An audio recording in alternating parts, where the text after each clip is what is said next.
ನಾವಿವತ್ತು ನಮ್ ಸಿರಿಗೆ ಸರ್ಪ್ರೈಸ್ ಕೊಡೋಣ ಅಂತ ಹೇಳ್ಬಿಟ್ಟು ಹೊರಗಡೆ ಹೋಗ್ತಾ ಇದೀವಿ.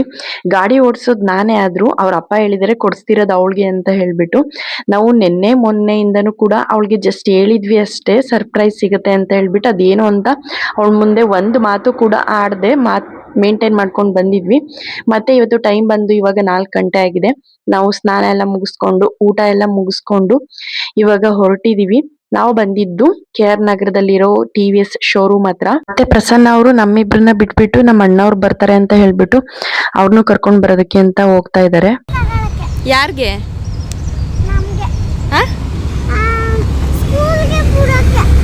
ನಿನ್ಗೆ ತಗೊಡ್ತಿರೋದು ಅಪ್ಪ. ಹ್ಞೂ ಮಗ್ನೆ. ನೀನೇ ಓಡ್ಸಾಡಕ್ಕೆ ಅಂತ ನಿಮ್ಮ ಅಪ್ಪ ತಗೊಡ್ತಿರೋದು. ಯಾವುದೇ ಹೇಳು ಗಾಡಿ? ಐ ಥಿಂಕ್ ಇಲ್ಲಿ ಇದೆಯಲ್ಲ, ಇದು ಬ್ಲೂ ಕಲರ್ದು. ಇದೇ ನಾವು ನೋಡಿರೋದು. ಆಲ್ರೆಡಿ ಫಿಟ್ಟಿಂಗ್ ಕೂಡ ಮಾಡ್ಸೋಕೆ ಹೇಳಿದ್ವಿ, ಇಲ್ಲೇ ನಿಲ್ಲಿಸಿದ್ದಾರೆ. ಇದನ್ನೇ ತೊಗೊಂಡು ಹೋಗೋಕೆ ಹೇಳ್ಬೋದು ಅನಿಸುತ್ತೆ ನನ್ನ ಪ್ರಕಾರ. ನನಗನ್ಸ್ತಾ ಇತ್ತು ಒಳಗಡೆ ನಿಂತ್ಕೊಂಡು ಕೀ ಕೊಟ್ಬಿಟ್ಟು ಫೋಟೋಸ್ ಎಲ್ಲ ತೊಗೊತಿದ್ನಲ್ಲ, ಆ ಥರ ಮಾಡಿದರೆ ಚೆನ್ನಾಗಿರ್ತಿತ್ತು. ನಾನಿವಾಗ ಹೊರಗಡೆನೆ ಗಾಡಿ ಎಲ್ಲ ನೋಡ್ತಾ ಇದ್ದೆ. ಅದಾದ್ಮೇಲೆ ಪ್ರಸನ್ನ ಅವರು ಫೋನ್ ಮಾಡಿಬಿಟ್ಟು ಒಂದು 10 ಮಿನಿಟ್ಸ್ ಬರ್ತೀವಿ, ಒಳಗಡೆ ಹೋಗಿ ಕೂತಿರಿ ಅಂತ ಹೇಳಿದ್ರು. ಹಾಗಾಗಿ ನಾನು ಮತ್ತೆ ಸಿರಿ ಹೋಗ್ತಾ ಇದೀವಿ. ಮತ್ತೆ ಇನ್ನೊಂದು ಏನಪ್ಪ ಅಂದರೆ, ನಮ್ಮ ಲೈಫಲ್ಲಿ ಯಾವ್ದ್ಯಾವ್ದು ಟೈಮ್ಗೆ ಸಿಗಬೇಕು ಅದು ಸಿಕ್ಕೇ ಸಿಗುತ್ತೆ ಅನ್ನೋದಕ್ಕೆ ಎಕ್ಸಾಂಪಲ್ ನಾನೇ. ಯಾಕೆ ಅಂದರೆ ಈ ವರ್ಷ ನನಗೆ 2 ಬೆಸ್ಟ್ ಗಿಫ್ಟ್ ಸಿಕ್ಕಿದೆ. ಒಂದು ಮೊಬೈಲು, ಇನ್ನೊಂದು ಈ ಒಂದು ಗಾಡಿ. ಯಾಕಪ್ಪ ಹಿಂಗೆ ಹೇಳ್ತಿದ್ದೀನಿ ಅಂದರೆ, ನಾನು ಮೊಬೈಲ್ ತಗೊಳ್ಳುವಾಗಲೂ ಅಷ್ಟೇ ಪ್ರಸನ್ನ ಅವ್ರಿಗೆ ಒಂದು ಕಡಿಮೆ ಲೋ ಬಜೆಟ್ದು ಸ್ವಲ್ಪ ಸುಮಾರಾಗಿದ್ರೆ ಸಾಕು ಅನ್ನೋ ಅಂಥದ್ದು ಒಂದು ಮೊಬೈಲ್ ಕೊಡಿಸಿ ಸಾಕು ಅಂತ ಹೇಳಿದ್ದೆ. ಬಟ್ ನನಗೆ ಬೆಸ್ಟ್ ಬ್ರ್ಯಾಂಡ್ ಮೊಬೈಲೇ ಸಿಕ್ತು. ಈ ಗಾಡಿ ತಗೊಳ್ಳುವಾಗಲೂ ಅಷ್ಟೇ ಸೆಕೆಂಡ್ಸೇ ನೋಡೋಣ ಅನ್ಕೊತ ಇದ್ವಿ.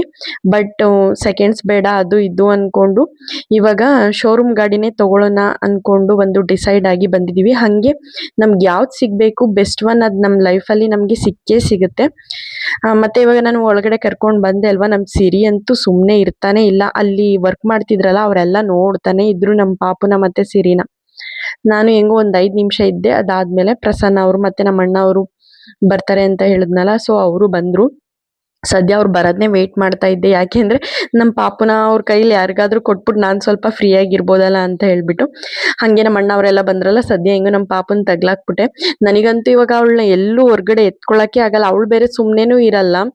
ಹಾಗಾಗಿ ಯಾರಾದರೂ ಎಲ್ಲಾದರೂ ಎತ್ಕೊಂಡ್ರೆ ಸಾಕಪ್ಪ ಅನಿಸ್ತಿರುತ್ತೆ. ಮತ್ತು ನಮ್ಮ ಸಿರಿಗೆ ಇನ್ನ ಪಾಪ ಅವಳು ಗೊತ್ತೇ ಆಗಿಲ್ಲ ನಾವೇ ಗಾಡಿ ತೊಗೊಳಕ್ಕೆ ಬಂದಿದ್ದೀವಿ, ನಮ್ಮದೇ ಓನ್ ಆಗಿ ನಮ್ಮ ಮನೇಲೇ ಇರುತ್ತೆ ಅನ್ನೋದು ಅವಳಿಗೆ ಇನ್ನೂ ಕರೆಕ್ಟಾಗಿ ಗೊತ್ತಿಲ್ಲ.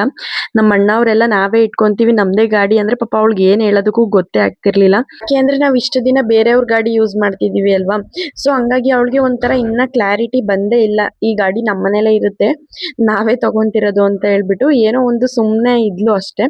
ಗಾಡಿ ಎಲ್ಲ ತಗೊಂಡಾದ್ಮೇಲೆ ಇವಾಗ ಮತ್ತೆ ನಮ್ಮ ಅಣ್ಣ ಅವ್ರ ಅಂಗಡಿ ಕಡೆ ಬರ್ತಾ ಇದೀವಿ. ಆ ಗಾಡಿ ನೆಸೆಸಿಟಿ ಅಂತೂ ನಮಗಂತೂ ಸಿಕ್ಕಾಬಟ್ಟೆ ಇತ್ತು. ಎಲ್ಲಿ ಹೋದ್ರು ಎಲ್ಲಿ ಬಂದ್ರು ತುಂಬಾ ಪ್ರಾಬ್ಲಮ್ ಆಗ್ತಾ ಇತ್ತು. ಅದಾದ್ಮೇಲೆ ಇವಾಗ ನಮ್ಮ ಅಣ್ಣ ಅವ್ರ ಅಂಗಡಿ ಹತ್ರ ಬಂದ್ವಿ. ರೀತಿನ ನಮ್ಮ ದೊಡ್ಡಪ್ಪ ಕರ್ಕೊಂಡು ಹೋಗ್ತಾ ಇದ್ದಾರೆ.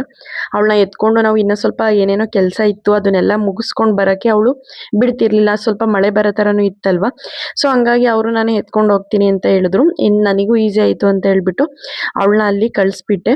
ಇನ್ನು ಅದಾದ್ಮೇಲೆ ನಾವು ಈ ಕಡೆ ಇಲ್ಲಿ ಸಿರಿನ ಕೇಳ್ತಾ ಇದ್ರು ಅವರಪ್ಪ, ಗಾಡಿ ತೊಗೊಂಡು ಖುಷಿ ಆಯ್ತಾ ನಾವು ತೊಗೊಂಡಿದ್ದು ಅಂತ. ಪಾಪ ಅವಳಿಗೆ ಗೊತ್ತೇ ಆಗ್ತಿಲ್ಲ, ಅವಳಿಗೆ ಹೇಳ್ಕೊಳಕ್ಕೂ ಗೊತ್ತಾಗ್ತಿಲ್ಲ. ಒಂಥರ ಕನ್ಫ್ಯೂಷನ್ ಅಲ್ಲಿ ಇದ್ಲಲ್ವಾ, ಹೋಗ್ಲಿ ಬಿಡು ಆಮೇಲೆ ಗೊತ್ತಾಗತ್ತೆ ಅಂತ ಹೇಳ್ಬಿಟ್ಟು ನಾವು ಸುಮ್ಮನಾದ್ವಿ. ಮತ್ತೆ ಅದೆಲ್ಲ ಆದ್ಮೇಲೆ ಪ್ರಸನ್ನ ಅವರು ಇಲ್ಲಿ ಸ್ಲಿಪ್ಪರ್ ತಗೋಬೇಕು ಅಂತ ಹೇಳ್ತಾ ಇದ್ರು. ಹಾಗಾಗಿ ನಾವಿಲ್ಲಿ ಅದೊಂದು ತಗೊಂಡು ಹೋಗೋಣ ಅಂತ ಬಂದ್ವಿ. ಮನೇಲಿ ಹೆಂಗಪ್ಪ ಅಂದ್ರೆ, ನಾನು ನಮ್ಮ ಸಿರಿ ನಮ್ಮ ಮಕ್ಕಳು ಹೆಂಗಾದ್ರೂ ಬೇಗ ರೆಡಿ ಆಗ್ಬಿಡ್ತೀವಿ, ಹೆಂಗಾದ್ರೂ ಏನಾದ್ರೂ ಚಾಯ್ಸ್ ಮಾಡ್ಕೊಬಿಡ್ತೀವಿ. ಬಟ್ ಪ್ರಸನ್ನ ಅವರಂತೂ ಯಾವುದೇ ಬಟ್ಟೆ ತಗೊಳೋದಕ್ಕಾಗ್ಲಿ, ಶೂಸು ಸ್ಲಿಪ್ಪರ್ಸು ಏನ್ ತಗೊಳಕ್ ಹೋದ್ರು ಮಾತ್ರ ತುಂಬಾ ಲೇಟ್ ಮಾಡ್ತಾರೆ. ಮತ್ತೆ ಅದಲ್ಲ ಇದು ಇದಲ್ಲ ಅದು ಅನ್ಕೊಂಡು ಬರೀ ಇದೇ ಆಗುತ್ತೆ. ನಾನು ಅದನ್ನೇ ತುಂಬಾ ರೇಗಿಸ್ತಿರ್ತೀನಿ. ಸೊ ಹಂಗು ಹಿಂಗು ಅನ್ಕೊಂಡು ಯಾವುದೋ ಒಂದು ಸ್ಲಿಪ್ಪರ್ ತಗೊಂಡ್ ಬಂದ್ವಿ. ಇನ್ನ ಅದಾದ್ಮೇಲೆ ಇನ್ನ ಸ್ವೀಟ್ಸ್ ತಗೊಂಡ್ ಹೋಗ್ಬೇಕಲ್ವಾ, ಅದನ್ನು ತಗೊಂಡ್ ಹೋಗೋಣ ಇವಾಗ್ಲೇ ಅಂತ ಹೇಳ್ಬಿಟ್ಟು ಇಲ್ಲಿ ಬೇಕ್ರಿಗೆ ಬಂದ್ವಿ. ಇದ್ರಲ್ಲೂ ಒಂಥರ ನಮ್ಗೆ ಇದು, ನನಗೊಂದು ಸ್ವೀಟ್ ಇಷ್ಟ ಆದ್ರೆ ಅವ್ರಿಗೊಂದು ಸ್ವೀಟು, ಫೈನಲಿ ಅವ್ರಿಗೆ ಯಾವ್ದು ಇಷ್ಟ ಆಗುತ್ತೆ ಅದನ್ನೇ ತಗೊಳ್ಳೋಣ ಅಂತ ಹೇಳ್ಬಿಟ್ಟು ಅದನ್ನೇ ಯಾವುದೋ 1 kg ತಗೊಂಡ್ ಬರ್ತಾ ಇದೀವಿ.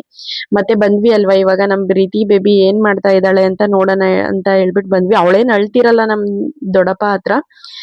ಮೇಲಿಂದ ನಮ್ಮ ಅಣ್ಣ ಎತ್ಕೊಂಡಿದ್ರು, ಇವಾಗ ಕೆಳಗಡೆ ಬಂದಿದ್ಲು. ಮತ್ತೆ ಅವಳು ಇನ್ನು ಪಾಪ ನೋಡೇ ಇರ್ಲಿಲ್ಲ ನನ್ನ. ನೋಡಿದ್ಲು ನೋಡಿ, ಇವಾಗ ನನ್ನ ನೋಡಿದ್ರೆ ಸಾಕು ಅವಳು ಇನ್ನ ನೋಡಿಲ್ಲ ಅವಳು. ಒಂಚೂರು ನೋಡ್ಕೊಂಡ್ರೆ ಸಾಕು ನನ್ನ ಹತ್ರನೇ ಬರ್ತೀನಿ ಬರ್ತೀನಿ ಅಂತಿರ್ತಾಳೆ. ಅಮ್ಮ ಇಲ್ಲ ಅಂದ್ರು ಹೆಂಗಾದ್ರೂ ಇಟ್ಬಿಡ್ತಾಳೆ. ಬಟ್ ಕಣ್ಣಿಗೆ ಒಂಚೂರು ಕಾಣಿಸಿದ್ರೆ ಸಾಕು ಇರಲ್ಲ. ಮತ್ತೆ ನಾವು ಅದೆಲ್ಲ ಆದ್ಮೇಲೆ ಇವಾಗ ಪೂಜೆ ಮಾಡಿಸ್ಕೊಂಡು ಹೋಗೋಣ ಅಂತ ಹೇಳ್ಬಿಟ್ಟು ಹಣ್ಣು ಹೂವು ಏನೇನು ತಗೋಬೇಕಲ್ಲ ಅದನ್ನೆಲ್ಲ ತಗೊಂಡ್ವಿ.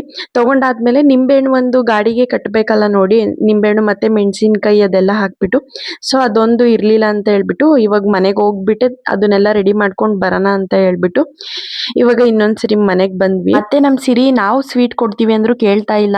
ನನಗ್ ಬೇರೆ ಭಯ ಒಂದ್ ಕಡೆ, ಎಲ್ಲಿ ಇರೋ ಬರೋ 1 kg ಎಲ್ಲಾನು ಕೊಡ್ತೀನಿ ಅಂತ ಕಿಳಿಸ್ಬಿಡ್ತಾಳೆ ಅಂತ ಹೇಳ್ಬಿಟ್ಟು. ಹಂಗೆ ಮತ್ತೆ ನಮ್ಮ ಅಮ್ಮ ನಾವು ಬರೋ ಅಷ್ಟ್ರೊಳಗಡೆ ಬಂದು ಸೊಪ್ಪೆಲ್ಲ ತೊಳ್ದು ಇಟ್ಟಿತ್ತು. ಹೆಸರು ಕಾಳು ಮತ್ತೆ ಸೊಪ್ಪು ಹಾಕ್ಬಿಟ್ಟು ಉಬ್ಬಸ್ ಸಾಂಬಾರ್ ಮಾಡೋಣ ಅಂತ ಹೇಳ್ಬಿಟ್ಟು ಆಲ್ರೆಡಿ ಎಲ್ಲ ಸೊಪ್ಪೆಲ್ಲ ಬಿಡಿಸಿ ಇಟ್ಟಿದೆ. ನಮ್ಮನೆ ಬೆಕ್ಕು ನೋಡಿ ಇಲಿಗಳನ್ನ ಮಾತ್ರ ಹಿಡಿಯಲ್ಲ, ಹಾಲು ಕುಡ್ಕೊಂಡು ಸುಮ್ಮನೆ ಇರುತ್ತೆ.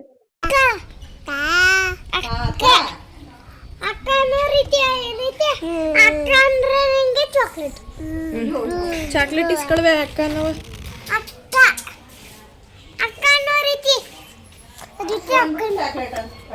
ತೆಗಿ ತೆಗಿ.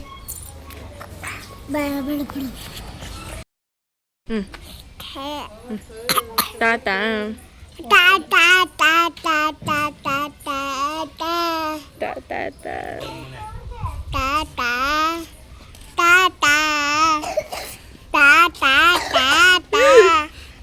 ಹಿಡಿದು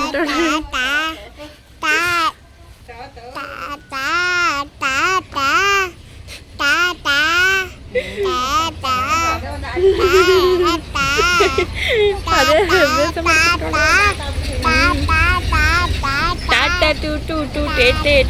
ನಮ್ ಸಿರಿ ಅಂತೂ ಒಂದೆರಡು ತಲಾಟೆಗಳು ಮಾಡಲ್ಲ. ಇವಾಗ ಕೈಯಲ್ಲಿ ಏನೋ ಸ್ವಲ್ಪ ಗೀರ್ಕೊಂಡ್ಬಿಟ್ಟು ಬ್ಲಡ್ ಬರ್ತಾ ಇದೆ ಅಂತ ಹೇಳ್ಬಿಟ್ಟು ತೋರಿಸ್ತಿದ್ದಾಳೆ. ಇದೊಂದೇ ಅಲ್ಲ, ಮನೇಲಂತೂ ಒಂದೆರಡು ಪಜಿತಿಗಳು ಮಾಡಲ್ಲ ಅವಳಂತೂ ಇವಾಗ. ಮತ್ತೆ ನಾವಿವಾಗ ಪೂಜೆ ಸಾಮಾನೆಲ್ಲನೂ ರೆಡಿ ಮಾಡ್ಕೊಂಡು ರಾಘವೇಂದ್ರ ಸ್ವಾಮಿ ದೇವಸ್ಥಾನಕ್ಕೆ ಬಂದ್ವಿ. ಆಕ್ಚುಲಿ ನಾವು ಗಾಡಿ ತಗೊಂಡಿದ್ದು ಗುರುವಾರನೇ, ಹಂಗಾಗಿ ಇಲ್ಲೇ ಪೂಜೆ ಮಾಡಿಸ್ಕೊಂಡು ಹೋಗ್ಬೇಕು ಅಂತ ಹೇಳ್ಬಿಟ್ಟು ಇಲ್ಲಿಗೆ ಬಂದ್ವಿ. ಬನ್ನಿ ಇವಾಗ ನಿಮ್ಗೆ ರಾಯರ ದರ್ಶನ ಮಾಡಿಸ್ತೀನಿ. ಸೊ ಎಷ್ಟು ಚೆನ್ನಾಗಿ ಕಾಣಿಸ್ತಾ ಇದೆ ಅಲ್ವಾ. ಗುರುವಾರ ಆಗಿತ್ತಲ್ವಾ, ತುಂಬಾ ಜನನು ಕೂಡ ಇದ್ರು, ಹಂಗೆ ತುಂಬಾ ಚೆನ್ನಾಗಿ ಅಲಂಕಾರನು ಕೂಡ ಮಾಡಿದ್ರು. ನೋಡ್ತಾ ಇದ್ರೆ ನೋಡ್ತಾನೆ ಇರ್ಬೇಕು ಅನ್ನೋಷ್ಟು ತುಂಬಾ ಚೆನ್ನಾಗಿ ಕಾಣಿಸ್ತಾ ಇತ್ತು. ಮತ್ತೆ ಒಂದೇನಪ್ಪಾ ಅಂದ್ರೆ ತುಂಬಾ ಜನ ಇದ್ರ. ನಾವ್ ಅವಾಗ ಟೈಮ್ ಬಂದು ಅವಾಗ ಹೋಗಿದ್ದು 7 ಗಂಟೆ ಆಗಿತ್ತು. ನಾವಲ್ಲಿ ಕೇಳಿದ್ವಿ ಇವಾಗ ಪೂಜೆ ಮಾಡ್ಕೊಡ್ತೀರಾ ಅಂತ ಹೇಳ್ಬಿಟ್ಟು, ಬಟ್ ಅಲ್ಲಿ ಇದ್ದಿದ್ದೇ ಒಬ್ರು, ಹಂಗಾಗಿ ಇಲ್ಲ ಇವಾಗ ಆಗಲ್ಲ, 9 ಗಂಟೆ ಆ ಟೈಮಲ್ಲಿ ಆದ್ರೆ ಓಕೆ ಅಂತ ಹೇಳಿದ್ರು. ಬಟ್ ನಮಗೆ ಅಷ್ಟೋ ತನಕ ಪಾಪು ಬೇರೆ ಹೇಳ್ತಿರ್ತಾಳೆ ಮತ್ತೆ ಮನೆಗೆ ಹೋಗಿ ಬರಕ್ ಆಗಲ್ಲ ಅಂತ ಹೇಳ್ಬಿಟ್ಟು, ಪರವಾಗಿಲ್ಲ ದರ್ಶನ ಆಯ್ತಲ್ಲ ಓಕೆ ಅಂತ ಹೇಳ್ಬಿಟ್ಟು ಇವಾಗ ಮತ್ತೆ ಮಲೆ ಮಹದೇಶ್ವರ ಟೆಂಪಲ್ ಇದೆಯಲ್ಲ ಆ ಕಡೆ ಬಂದ್ವಿ. ಇಲ್ಲಿ ಗ್ಯಾರಂಟಿ ಮಾಡ್ಕೊಡ್ತಾರೆ ಅನ್ನೋ ಒಂದು ನಂಬಿಕೆ ಇತ್ತು ನಮ್ಗೆ. ಯಾಕೆಂದ್ರೆ ಆಲ್ಮೋಸ್ಟ್ ತುಂಬಾ ಜನ ಗಾಡಿ ತಗೊಂಡವರೆಲ್ಲ ಇಲ್ಲಿಗೆ ಬಂದು ಮಾಡಿಸ್ತಾ ಇದ್ರು. ಅದನ್ನೆಲ್ಲ ನಾನು ನೋಡ್ತಾ ಇದ್ದೆ. ಸೊ ಅಲ್ಲಿಗೆ ಹೋಗ್ಬಿಡೋಣ ಅಂತ ಹೇಳ್ಬಿಟ್ಟು ಇಲ್ಲಿಗೆ ಬಂದ್ವಿ. ಇಲ್ಲೂ ಕೂಡ ಅಷ್ಟೇ ನೋಡಿ, ದೇವಸ್ಥಾನ ಎಷ್ಟು ತುಂಬಾ ಚೆನ್ನಾಗಿ ಕಾಣಿಸ್ತಾ ಇದ್ದೆ. ದೇವ್ರು ಕೂಡ ಹಂಗೇನೆ ಎದ್ದು ಬರೋ ತರ ಕಾಣಿಸ್ತಾ ಇದೆ. ನಾನಂತೂ ಈ ದೇವಸ್ಥಾನನ, ಈ ದೇವ್ರನ್ನ ಇಷ್ಟು ಹತ್ರದಿಂದ ಇದುವರೆಗೂ ನಾನು KR ನಗರದಲ್ಲೇ ಇದೀನಲ್ವಾ, 25 ವರ್ಷದಿಂದ ಯಾವತ್ತೂ ಕೂಡ ಇಷ್ಟೊಂದು ಹತ್ರದಲ್ಲಿ ನಾನು ನೋಡೇ ಇರ್ಲಿಲ್ಲ. ಸೊ ನೋಡಿ ನನಗಂತೂ ತುಂಬಾ ಖುಷಿ ಆಯ್ತು, ಇಷ್ಟೊಂದು ಚೆನ್ನಾಗಿದ್ಯಾ ಅಂತ ಅನ್ನಿಸ್ತು. ಸೊ ಅದಾದ್ಮೇಲೆ ಮತ್ತೆ ನಾವು ದೇವಸ್ಥಾನಕ್ಕೆ ಬರುವಾಗ ಸ್ವೀಟ್ ಬಾಕ್ಸ್ ನ ತಗೊಂಡ್ ಬರ್ಲಿಲ್ಲ, ಸುಮ್ನೆ ನೋಡೋಣ ಅಂತ ಬಂದ್ಬಿಟ್ವಿ. ಬಟ್ ಅಲ್ಲಿ ಯಾಕೋ ಸಮಾಧಾನ ಆಗ್ಲಿಲ್ಲ. ಮತ್ತೆ ಇನ್ನೂ ಒಂದು ಸ್ವೀಟ್ ಬಾಕ್ಸ್ ನ ತಗೊಂಡ್ ಬರ್ತೀನಿ ಅಂತ ಹೇಳ್ಬಿಟ್ಟು ಪ್ರಸನ್ನ ಅವರು ಹೊರಗಡೆ ಹೋದ್ರು. ಮತ್ತೆ ಸಿರಿನು ಕೂಡ ಅವ್ರ ಜೊತೆನೆ ಹೋದ್ಲು. ನಾನು ಮತ್ತೆ ರೀತಿ ಇಲ್ಲಿ ದೇವಸ್ಥಾನದಲ್ಲಿ ವೇಟ್ ಮಾಡ್ತಿದ್ವಿ. ಅದಾದ್ಮೇಲೆ 10 ಮಿನಿಟ್ಸ್ ಆದ್ಮೇಲೆ ಅವರು ಸ್ವೀಟ್ ಎಲ್ಲಾನು ತಗೊಂಡ್ ಬಂದ್ರು. ನಮ್ ಸಿರಿ ನೋಡಿ ಪಾಪು ಸುಮ್ನೆ ಇದ್ರೂನು ಬಿಡಲ್ಲ, ಅವಳು ಆಟಾಡಕ್ಕೂ ಬಿಡಲ್ಲ, ಅವಳು ಆಟಾಡ್ಸಲ್ಲ. ಒಂದೊಂದ್ಸರಿ ಈ ರೀತಿ ಏನೇನೇನೋ ತಲಾಟೆ ಮಾಡ್ತಿರ್ತಾಳೆ. ಒಂದೊಂದ್ಸರಿ ಸಿಟ್ಟು ಬರ್ತಿರುತ್ತೆ, ಒಂದೊಂದ್ಸರಿ ಪಾಪ ಅಂತಾನು ಅನ್ಸುತ್ತೆ. ಹಿಂಗೆ ಏನೋ ಒಂಥರ ಮಿಕ್ಸ್ಡ್ ಅಲ್ಲಿ ಈ ರೀತಿ ಆಗ್ತಿರುತ್ತೆ ನಮ್ಗೆ. ಮತ್ತೆ ನಾವು ತಂದಿದ್ವಲ್ಲ ಪೂಜೆ ಸಾಮಾನು, ಅದನ್ನೆಲ್ಲ ಇಸ್ಕೊಂಡ್ರು. ಒಂಥರ ದೇವ್ರನ್ನ ನೋಡ್ತಿದ್ರೆ ಏನೋ ಒಂಥರ ಎದ್ದು ಬರೋ ತರ ಕಾಣಿಸ್ತಿತ್ತು. ನನಗಂತೂ ತುಂಬಾ ಖುಷಿ ಆಯ್ತು ಇದನ್ನ ನೋಡಿ. ಮತ್ತೆ ಅಲ್ಲಿ ದೇವ್ರು ನೋಡಿ ಮತ್ತೆ ಅಲ್ಲಿ ಬ್ಯಾಕ್ ಗ್ರೌಂಡ್ ನೋಡಿ, ಎರಡು ಕೂಡ ಒಂದಕ್ಕೊಂದಕ್ಕೆ ತುಂಬಾ ಮ್ಯಾಚ್ ಆಗಿತ್ತು. ತುಂಬಾ ಚೆನ್ನಾಗಿ ಕಾಣಿಸ್ತಾ ಇತ್ತು. ಅದಾದ್ಮೇಲೆ ಇವಾಗ ಗಾಡಿ ಎಲ್ಲಾನು ಹೊರಗಡೆ ನಿಲ್ಸ್ಬಿಟ್ಟು ಅವ್ರೆಲ್ಲ ಗಾಡಿಗೆ ಎಲ್ಲಾನು ವಿಭೂತಿ ಕುಂಕುಮ ಎಲ್ಲಾನು ಇಟ್ಬಿಟ್ಟು ರೆಡಿ ಮಾಡ್ತಾ ಇದ್ದಾರೆ. ಮತ್ತೆ ನಂಗೆ ಇಲ್ಲಿಗೆ ಗಾಡಿನ ತಂದು ನಿಲ್ಸೋ ತನಕ ಅಷ್ಟೇನ್ ಸಮಾಧಾನನೇ ಆಗಿರ್ಲಿಲ್ಲ. ಯಾವಾಗ ಅಲ್ಲಿ ಗಾಡಿಗೆ ಅರ್ಶಿನ ಕುಂಕುಮ ಹೂವಿನ ಹಾರ ಎಲ್ಲಾನು ಹಾಕಿದ್ರು ನೋಡಿ, ಆವಾಗ ಗಾಡಿಗೆ ಒಂದು ಕಳೆ ಬಂತು ಅಂತ ನನಗನ್ನಿಸ್ತು. ಅಲ್ಲಿ ತನಕ ನನಗೆ ವಾವ್ ಅನ್ನೋ ಥರ ಏನು ಅನಿಸ್ತಿರ್ಲಿಲ್ಲ, ಅಷ್ಟೊಂದು ಸ್ಯಾಟಿಸ್ಫ್ಯಾಕ್ಷನ್ ಆಗಿರ್ಲಿಲ್ಲ. ಬಟ್ ಇದನ್ನೆಲ್ಲ ಯಾವಾಗ ಇಟ್ರು ನೋಡಿ ಅವಾಗ ಏನೋ ಒಂಥರ ತುಂಬ ಮುದ್ದಾಗಿ ಕಾಣಿಸ್ತಿತ್ತು ಗಾಡಿ. ಮತ್ತೆ ಇವಾಗ ಪೂಜೆ ಎಲ್ಲ ನೀಟಾಗಿ ಅಚ್ಚುಕಟ್ಟಾಗಿ ಆಯಿತು. ನಾವು ಹೆಂಗೆ ಆಸೆ ಪಟ್ಟಿದ್ವಿ ಅದೇ ರೀತಿ ಆಯಿತು. ಅದೆಲ್ಲ ಆದಮೇಲೆ ಮತ್ತೆ ಇವಾಗ ಪ್ರಸನ್ನ ಅವರು ಅಲ್ಲಿ ಸ್ವೀಟ್ ಎಲ್ಲಾನು ಹಂಚಾದ್ಮೇಲೆ ಇವಾಗ ಗಾಡಿನ ಓಡಿಸ್ತಾ ಇದ್ದಾರೆ. ಗೈಸ್, ನಾವು ಅದನ್ನೆಲ್ಲ ಮುಗಿಸ್ಕೊಂಡು ಮನೆಗೆ ಬಂದ್ವಿ. ರಿತಿಗೆ ಆಲ್ರೆಡಿ ಅಲ್ಲೇ ತುಂಬ ನಿದ್ದೆ ಬಂದ್ಬಿಟ್ಟಿತ್ತು. ಆಲ್ರೆಡಿ ತುಂಬ ಅಳುನು ಸ್ಟಾರ್ಟ್ ಮಾಡಿದ್ಲು. ಅದಾದಮೇಲೆ ಮನೆಗೆ ಕರ್ಕೊಂಡು ಬಂದ ತಕ್ಷಣ ಮಲಗಿಸ್ಬಿಟ್ಟೆ. ಚೆನ್ನಾಗಿ ನಿದ್ದೆ ಮಾಡೋಕ್ಕೆ ಸ್ಟಾರ್ಟ್ ಮಾಡಿದ್ಲು. ನೋಡಿ ಹೆಂಗೆ ಮಲಗಿದ್ದಾಳೆ ಅಂತ ಹೇಳ್ಬಿಟ್ಟು. ಇವತ್ತಂತೂ ನನಗಂತೂ ಫುಲ್ ಖುಷಿ ಆಯಿತು.